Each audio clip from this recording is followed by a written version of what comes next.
Bhuvanagiri parliament ఎన్నికల నిర్వహణ కోసం పార్లమెంటు పరిధిలోని జనగాం జిల్లా కలెక్టరేట్లో సమీక్ష నిర్వహించారు. జిల్లా కలెక్టర్ అనితా రామచంద్రన్ అధికారులకు దిశానిర్దేశం చేశారు.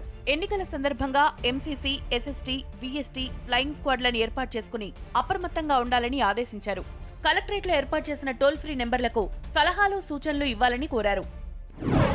వరంగల్ రూరల్ జిల్లా నెక్కొండ మండలంలోని గుడుంబా స్థావరాలపై పోలీసులు, ఎక్సైజ్ అధికారుల ఆధ్వర్యంలో దాడులు జరిగాయి. ఎన్నికల షెడ్యూల్ నేపథ్యంలో అధికారులు గుడుంబా స్థావరాలపై ముమ్మరంగా తనిఖీలు చేసి ధ్వంసం చేశారు.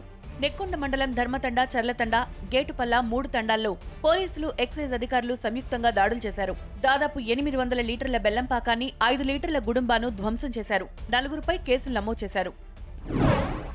మహబూబాబాద్ జిల్లాలో ఓ బామ్మ సెంచరీ కొట్టింది.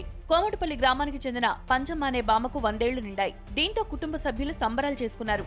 మునిమనవళ్లు, మనవరాళ్లతో ఈ బామ్మ సంతోషంగా కేక్ కట్ చేసింది.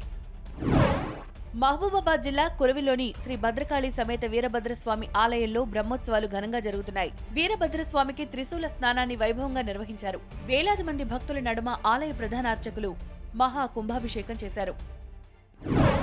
సంగారెడ్డి జిల్లా బడంపేట్ శ్రీ రాజన్నస్వామి ఆలయ జాతర మహోత్సవం అట్టహాసంగా ప్రారంభమైంది. ఉత్సవాల్లో మొదటి రోజు పల్లకి సేవ నిర్వహించి భక్తులు అగ్నిగుండం ప్రవేశం చేశారు. ఈ అగ్నిగుండ ప్రవేశ ఘట్టాన్ని చూసేందుకు భక్తులు భారీగా తరలొచ్చారు.